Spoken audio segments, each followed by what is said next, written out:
Hi, I'm Lou Eisen. This is Ring Talk. We have a very good show for you today. I want to wish all my friends a happy Easter that are celebrating Easter. Happy Pesach. Happy Passover to all my Jewish friends, and have an easy fast on Ramadan for all my many Muslim friends. I'm going to turn my cell phone off so we don't hear that annoying ding anymore. The photo you saw at the beginning and when we just came on was an interesting photo. It's the photo of the fight. We're talking about the fight between Muhammad. This is Muhammad Ali's first title defense after winning the title from Sonny Liston February 25th, 1964. And then after he defends the title against Liston, beats him in one round, and then he takes on Floyd Patterson, who was his first non-Liston opponent on November 22nd, 1965 at the Las Vegas Convention Center in Las Vegas, Nevada. And that punch, which was landed, I think, in the second round, that straight lead right hand, was a favorite punch of Ali's, and it hurt Patterson. And I think then in the second round, Patterson was ready to go, and Ali refused to knock him out. Yeah, sorry about going that far backwards, but I had to get my coffee, Starbucks coffee. So if you're listening to Starbucks, yes, I love your coffee. So Ali could have knocked him out, but he didn't. Ali went to punish him for that fight. This is a great fight, and it's a great fight for many reasons. Let's get down to brass tacks. Patterson enters the fight 43 wins, 4 losses. He lost to Ingemar Johansson, and he lost twice to Sonny Liston.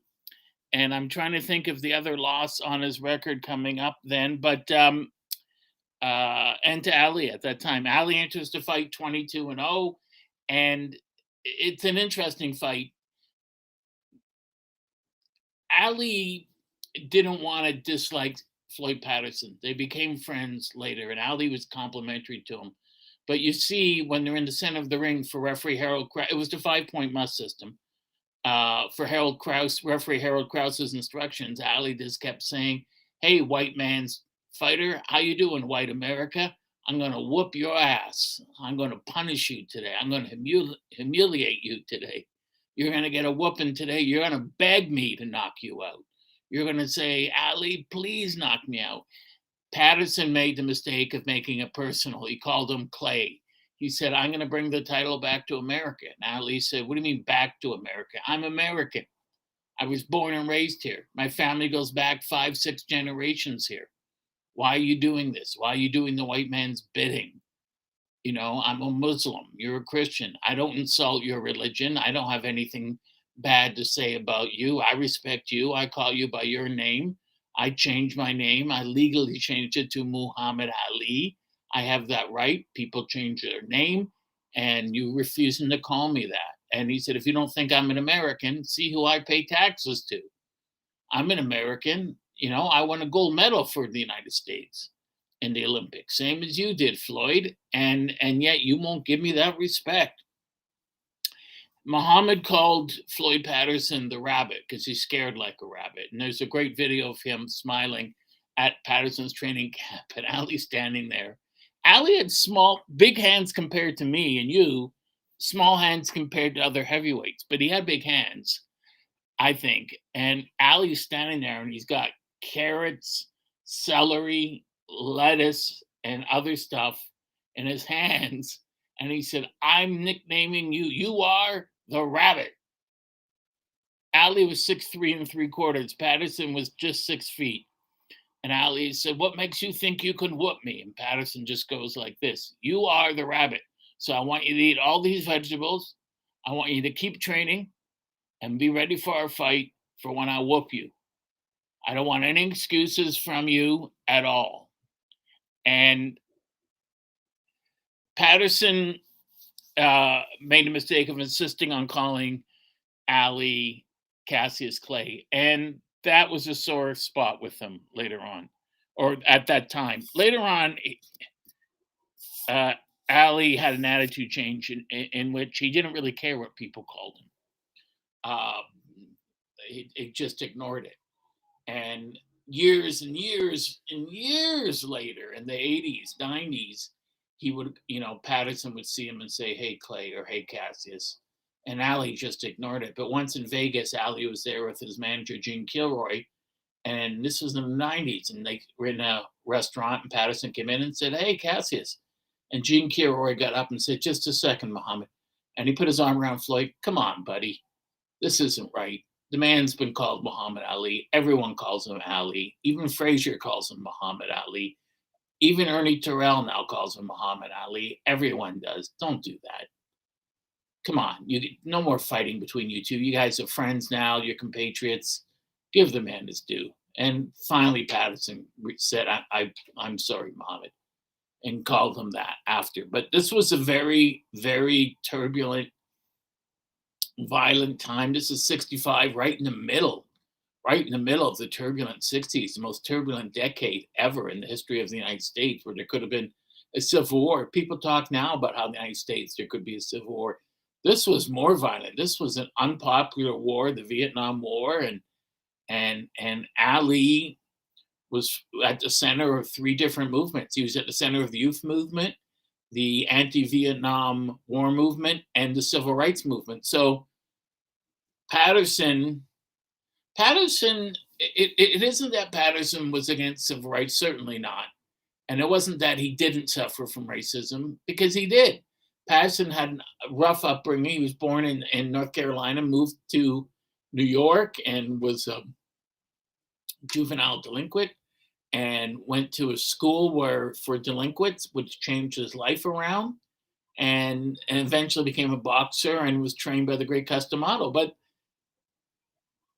Patterson preferred to do things, his way. So Patterson met with John F. Kennedy, and he met with all these powerful politicians and people. Ali said, "You met with all these powerful white politicians." Well, most of the politicians were white then. It wasn't that there weren't black politicians. It was that African Americans weren't allowed in positions of power back then. So, it was Kennedy who said to Patterson, "Don't defend your title against Liston. Liston's part of the mob," which he was, and he's a bad man, and don't take the chance. But he did. And this is one of the conundrums of the fight. Patterson, who stood there terrified against Liston and lost to him in a couple of minutes twice. First fight, 2 minutes and 6 seconds. Second fight, 2 minutes and 10 seconds. And so Patterson's destroyed by Liston. Ali comes along, easily beats Liston the first fight, easily beats him the second fight. And now he fights Patterson. And Ali's a huge favorite. I mean, Ali's 212, 215 pounds. Patterson's 198. Ali's 6'3" and 3/4. Patterson's barely 6 feet tall. Patterson's the quickest guy Ali ever fought by Ali's own admission. But a couple weeks before the fight, during training, Patterson lets out, I don't say scream, but a moan. He goes down to one knee. He's got a slipped disc. They take him to the hospital. They x-ray him. They said, "The disc is slipped in your back. So what should I do? You should be resting for about 8 months to a year." And he said, "I can't. I'm fighting for the world title in a couple of weeks. I can't rest. Can you give me painkillers? We can give you painkillers and relaxants, but you'll be groggy during the fight." So they gave him a lot of massage, a lot of heat, a lot of whirlpools. But still, he went into the fight with his doctor saying, "Floyd, this isn't right. It would be like you going into the fight with a broken arm. You're not going to fight Muhammad Ali with one arm. Your back, you need your back." But Patterson said, "I have a contract. I'm not going to let the people down. I'm not going to let America down." America was very divided then. The audience in attendance didn't like Ali. They booed Ali. And so for this fight, at the convention center, referee was Harold Krause. One of the judges was Harold Buck. The other was Bill Stremmel. For some reason, they had it on the 5-point mud system, which I thought was silly. And at the end of, Ali won it, and we'll get to that in a couple of minutes. So when he called him an uncle, or when he called Ali, Cassius, Clay, and Clay, Ali responded by calling him an Uncle Tom, a white man's fighter. And Ali said, I could easily knock you out. I could easily destroy you. I'm not going to do that. I'm going to humiliate you. I'm going to punish you. I'm going to beat you up and make you suffer.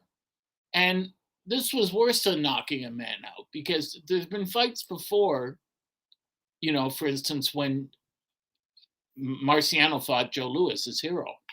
And Marciano was beating Louis pretty bad, but he was holding back from knocking him out. And his trainer, Charlie Goldman, said, Rocky, come on. I know you love the guy, but it's crueler to let him go to distance and make him suffer by beating him up every round. Just get him out of there. Let's end it. Let the old man go home. And he did. Ali didn't want to do that with Patterson. Ali wanted to make Patterson suffer. So when they go to the center of the ring for Harold Krause's instructions, you can't even hear Harold Krause. It's Ali. It's, hi, white boy. Hi, white man. Hi, white America. I'm going to whoop your ass. I'm going to make you suffer. I'm going to humiliate you today. You're not going to even land a shot. And the round starts. First round starts. Ali's dancing around like he always does. And when Ali dances around, I'm just trying to adjust the camera here so you get my Screaming Jay Hawkins hairdo. When Ali's dancing around, Patterson's trying to go after him, but he can't hit him. Ali's coming close to Patterson. Ali's got his hands by his side. And he's saying, come on, come on, come on. You're nothing but an amateur. You're not even an amateur. You're what they call a bum. And the audience is booing. And Patterson is throwing punches he can't land. He just simply can't land. He's not quick enough. And Ali's moving around, dancing around. Ali's landing a couple of punches here and there. He doesn't even want to start in the first round. Doesn't even want to start to attack Patterson in the first round. He just wants to humiliate him. And Ali's at a distance. This is an interesting thing. Last night, Sebastian Fundora got knocked out in 6 rounds by Brian Mendoza. Different fight. Mendoza under 6 feet, Fundora 6'5". Fundora likes to square up rather than use his height and reach. And he got caught. He got caught in close with his hands down. Ali, by contrast, would have his hands down, but he'd be far enough away that when you leaped in to get him, he was still out of range and knew he had room in back of him to move back or to move sideways to make sure you couldn't hit him. Fundora didn't do that, but then again, there's only one Ali. So they said Patterson fought the entire fight with a bad back. That's not really true. Patterson's back was pretty fine for the first 4 rounds. It wasn't until the latter part of the 4th or 5th round where the slip disc started to come into play, and Patterson was in a lot of pain. Now I've had a lot of muscle spasms before, and I'm sure a lot of people have in your back. And when you do that, all you can do is take medication, lie down and read, and or sleep and rest. That's the only thing that works. That and massage or whirlpool. Well, Patterson was so out of it because of his back and in such pain. His trainer, Al Silvani. Now, you may not recognize the name, but everyone watching knows Al Silvani. Al Silvani was the movie Raging Bull. He's got the Q-tip behind his ear, and he was lifting Patterson up, and trying to straighten his back out and massage him in between rounds, but to no effect, of course. So Patterson keeps coming out, and his back hurts, and he's swaying side to side, but of course he's throwing these punches. He's leaping in. It's almost like his arms, they said, were independent of his body. He's leaping in, throwing shots. And because he's leaping in, he's throwing roundhouse shots, Ali can see them easily. And Ali just gets out of the way, and he's pounding him. In the second round, as you saw in the photo that my producer Eric Boyce put up, of Ali landing a lead right hand and distorting Patterson's face. A lead right hand in boxing is a sucker punch. It's an insult to a fighter. So basically, when you throw a lead right hand, you're throwing it across your body. Ali threw the same shot at Foreman, first punch of the fight. What you're saying is, I'm going to telegraph this punch. I'm going to let you know it's coming, but I have so little respect for you and your boxing ability, I'm going to throw it and land it anyways because you don't have the capability to stop it.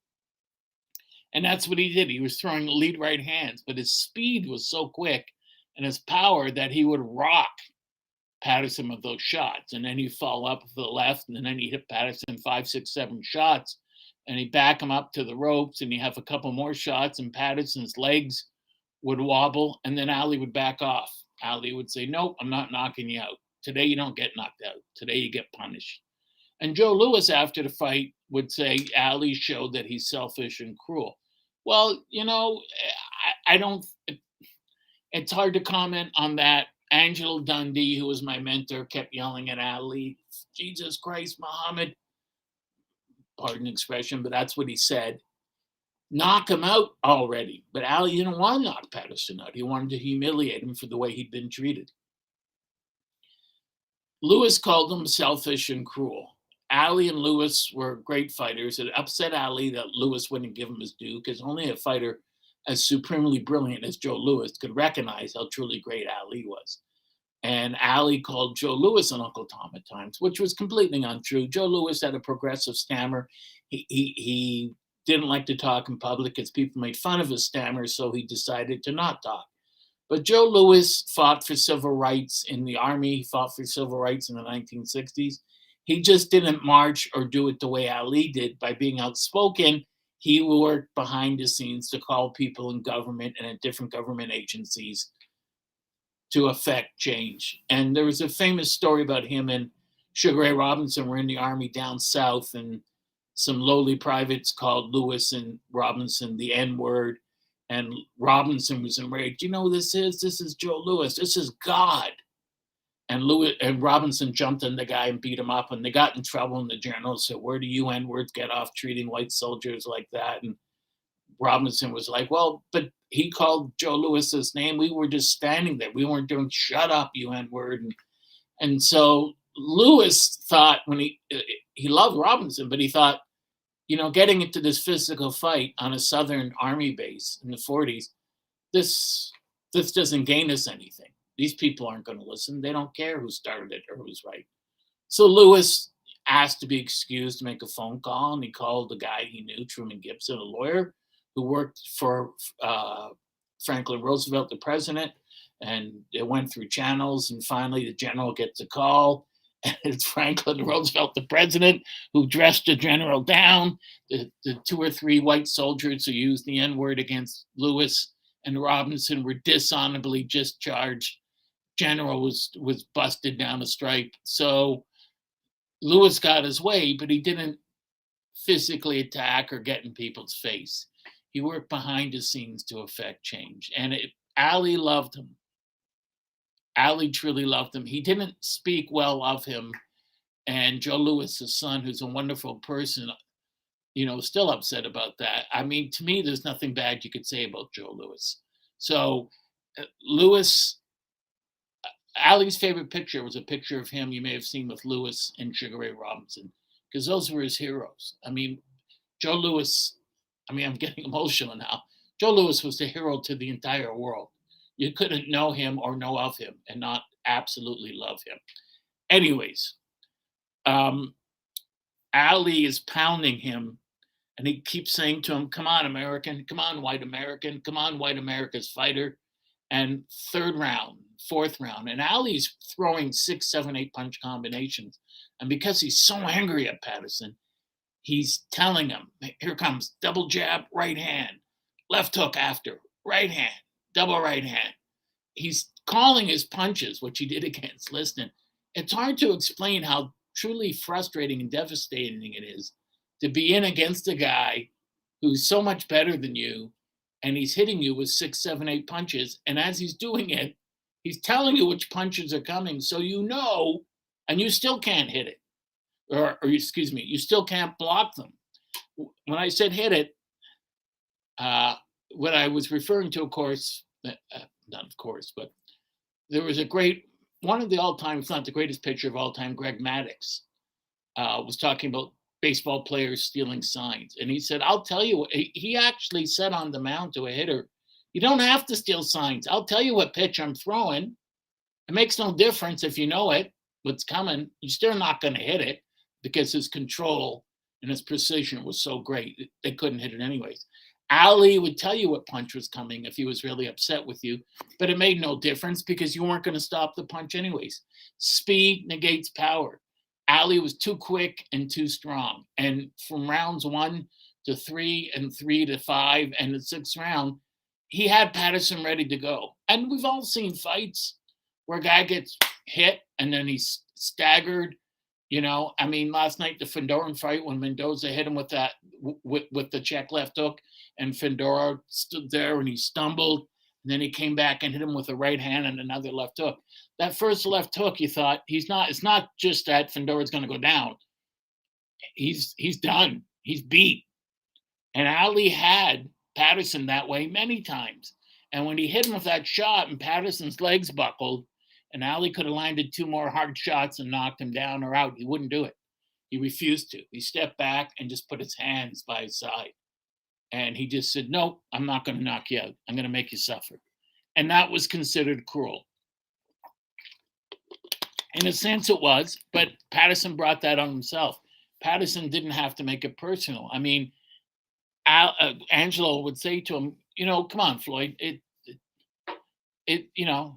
He's not saying anything negative to you.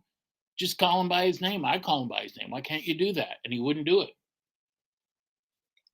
Another interesting sidelight, which people don't mention about this fight, it was promoted by Intercontinental Productions, run by Jack Nyland, who was a mobster out of Philadelphia.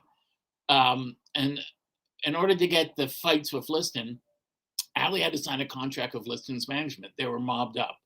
And that included he had to agree to if he wanted a rematch, and his first title defense after that. So this was the last time that Intercontinental had anything to do with Ali. After that, it was all Ali by himself. And then they glommed on to Ernie Terrell. So in the sixth round, Ali is just landing at will. And Patterson's back is killing him. And he's trying to move, but every time he moves, he's in excruciating pain.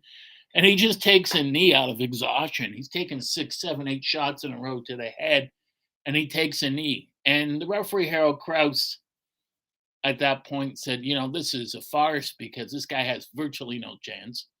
And I really should stop this. But he took a knee. He got up before the count of 10. So, and actually, he didn't even start counting for a while because Ali refused to go to neutral corner. He said, "Don't even bother to count. Don't even count over this bum. This bum's got nothing." And finally, Ali goes to the corner and he starts counting, and Patterson gets up. And Ali would stand, a couple feet from Patterson with his hands down and his chin out. And Patterson couldn't do anything about it. His back wouldn't let him. He'd throw a leaping left hook or a right hand, but made no difference. He couldn't get Ali. Ali was too much taller.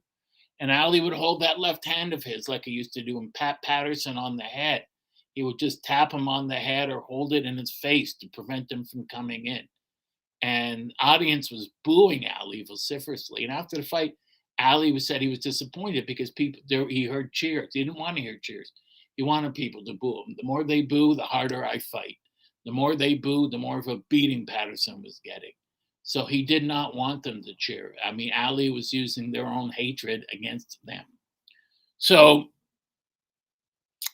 the fight goes on, and everyone thought Ali was treating Patterson with cruelty and disrespect, but Patterson brought that upon himself. And at the end of the fight, when it was stopped in the 12th round, the scores were 53-46, 54-45, 53-43, all for Ali, and it was Ali's second defense of the world heavyweight title. And the racial problem before the fight started because of Floyd Patterson saying the image of a black Muslim as the world heavyweight champion disgraces the sport and the nation. Well, he shouldn't have said black Muslim, just Muslim. And of course, it's different then than it is now with Farrakhan, who's a virulent bigot and anti-Semite, but we're not going to get into that. Ali had a right to freedom of religion. It's in the Constitution, and Patterson had really no reason to say that. Ali changing religion was not a disgrace to the sport of boxing and the nation. the mafia controlling boxing for 60 years was a disgrace to the sport and the nation. Patterson's trainer and manager, Customato, had a lot of mob ties. He didn't like them, but that was part of the game. That was how the game was played. Those guys were a disgrace, but not Muhammad Ali. And Patterson said he was going to bring the title back to America. And Ali said, as I said earlier, if you don't believe the title's already in America, just see who I pay my taxes to. Also, Ali said, and I want to quote, Ali said, this fight will be a mismatch. It will be no match. Floyd Patterson is too short. He's too slow.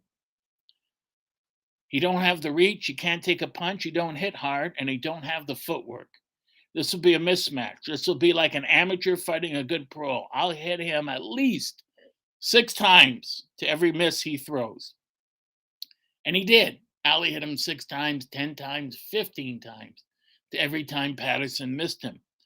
And Patterson said after the fight, in my honest opinion, if I was watching the fight at home on TV, I would have wanted it stopped, but I preferred to be counted out. Patterson really complained and objected when referee Harry Kraut stopped the fight in the 12th round.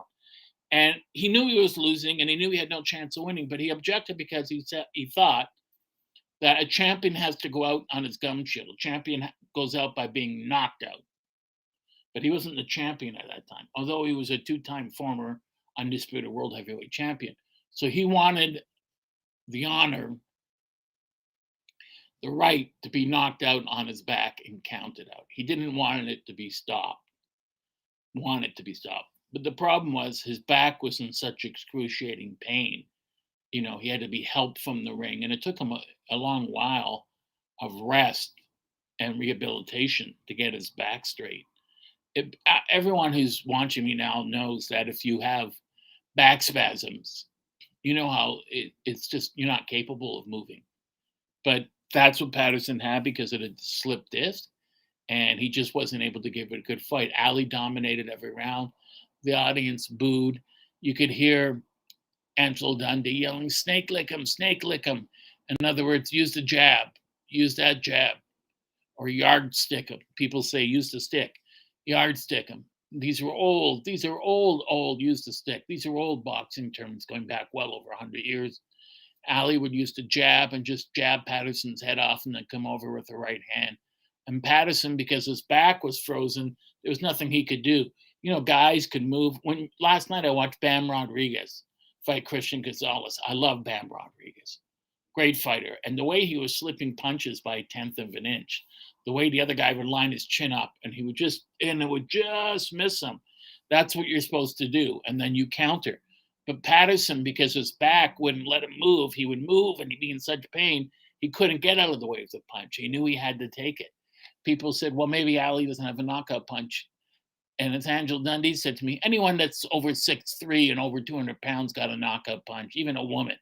So Ali had a knockout punch. He just refused to knock him out. He didn't want to knock him out. He wanted to make him suffer. That's why Joe Louis said after the fight, he could have knocked Patterson out whenever he wanted to, but he didn't. And that was cruel. And he had a point to an extent. But there was a great article in Sports Illustrated by Gilbert Rogan. And in the article, it says Ali's going to be the world champion as long as he wants to. And it said, although he never put Valorous Floyd Patterson down for the count, Cassius Clay, see, he calls him Cassius Clay. He insults him. Displayed an awesome range of skills as he battered his opponent at will and proved to a sometimes skeptical public that he is, as he says, the greatest. And when you look at this article, the interesting thing is there are little racial digs. It's written by a white man in 1965. Now it says here, he was seeking to humiliate Floyd Patterson, but Cassius Clay, known to his fellow black Muslims as Muhammad Ali, only succeeded in ennobling him. He thought he made Patterson a greater figure than he was by trying to humiliate him. But he refers to him here as Cassius Clay. And Muhammad Ali didn't come out and just say, you better call me this. He said, this is my new name. That's what I want to be called. Why people couldn't do it is beyond me. And they said, that Patterson was indisputably beaten and horribly bent by back pain, so that he had to clump about like a man in the days before he was able to stand fully erect. And he lashed out at Clay, keeps calling him Clay, many times, ineffectual hooks. Floyd hobbled to his corner after every round, where one of his handlers would grab him around the waist, lift him up, and massage his back, squeeze him, and trying desperately to alleviate the pain and make him whole again. And in the 12th round, when it had long been clear that Patterson had no hope at all of landing a blow with enough force to knock Clay out, and Clay, standing at a distance, was freely hitting Floyd with dozens of unanswered punches, Clay's trainer, Angelo Dundee, full of pity and disgust, cried from the corner, "Ali, knock him out already."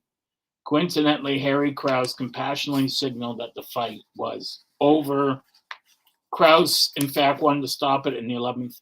This is what the referee said. He said, "It was hurting me to watch, but he is such a good boy."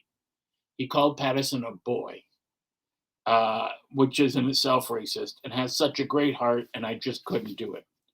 Patterson protested when the fight was stopped, and it was a gesture, he said, that deserved applause. He said, "I understand him stopping it. I understand why he did. I had no chance, but as a former champion, I deserve the right to be knocked out." But he said, in losing Floyd Patterson, this is what Gilbert Rogan, the writer for Sports Illustrated, a well-known writer, said, with Patterson losing, he brought something back to boxing that had been missing of late, particularly in the heavyweight division, and that is a sense of high valor that characterized it in the past and made it such a grand and eminent spectacle. Ali had brought that back to boxing, a sense of high valor, when he went against Liston. Ali was a 7-1 underdog. Those were the best odds you could get if you looked around. Most of them were 10-1, 15-1. You can get higher odds. Ali was given no chance in both Liston fights and came through. So in winning, the incomparable Clay, once again calls him Clay, that child of scorn, showed that he will possibly be champion as long as he wants, that he has everything going for him except the true knockout punch, and perhaps, for who can divine the strange things that move this man, he has that too, but for some peculiar reason did not try to throw it early enough or often enough. It might have been cruelty, it might have been also sympathy, for he had said a day or two before the fight, "Animals are vicious." This is a famous Ali quote. "Animals are vicious. Humans shouldn't be vicious. I'm just an aggressive, classy, creative fighter. I may be the last heavyweight champion ever. Why? Well, if there's fighting after I'm gone, it'll just be a dull old thing. No more poems, no predictions, no more hollering. I'm the most popular thing on the planet." And he was right. There have been great fighters after him, exciting fighters. Mike Tyson, Larry Holmes, Lennox Lewis, but there's never been another Ali. And he said Patterson, this writer says, Gilbert Rogan, Patterson just never got rolling. Patterson himself said, "I was a champion, I was a good champion, and I know I am nearing the end." He also said that he was a sore loser, but if this fight was indeed his valedictory, he could not have made a more fitting one. He had little chance of winning. He could not get inside Clay or even catch up to him. And when he did, Clay tied him up. And he said, "A fight is a fight, and the better man usually wins." And the writer said, actually, to be more accurate, the better fighter usually wins. Doesn't mean he's a better man. But the thing about this fight, too, is Ali was very well aware of the fact that Patterson's back was bad. So in order to exacerbate that, when Patterson got close, Ali would shove his head down and then just hold him. And of course, when you're in pain, it made the pain that much more excruciating. But Ali didn't care. He wanted him to suffer. That's what Ali did. When you got close, you tie a guy up. Ali was so much bigger and so much stronger than Patterson. He had no problem tying him up. And in fact, Gilbert Rogan says here, in the first round, Clay showed Patterson a lot of nothing, had his hands down, and he just drifted about the ring, inviting Patterson to do what he would or what he could. Floyd tried some left hands, some jabs, some hooks, but with nothing landed. And when he tried to get inside, Clay tied him up. And from time to time, Clay would talk to him. And Patterson said after, "I don't know what he was saying, but I was disgusted that I couldn't do anything about it. What Clay actually said was, "Come on, America, come on, white American," and it was an eerie scene. He kept pounding Patterson throughout the fight. He kept humiliating Patterson. He kept embarrassing Patterson, and all the while he's keeping up the steady rat-a-tat-tat on his face. He's hitting him with jabs, coming over with right hooks. It's amazing Patterson didn't go down sooner. When Patterson went down in the sixth round, I didn't think he was going to get up. I mean, Patterson took a ferocious beating from Ali, and he was brave to keep continuing. I mean, if Patterson, his corner just said, "This is pointless. You're not going to win. You can't win. What are you doing? You're just here to take a beating. And why? Let's do it another time." And this was even before the fight when his trainer and Customato said, "Listen, you're not going to win with a bad back.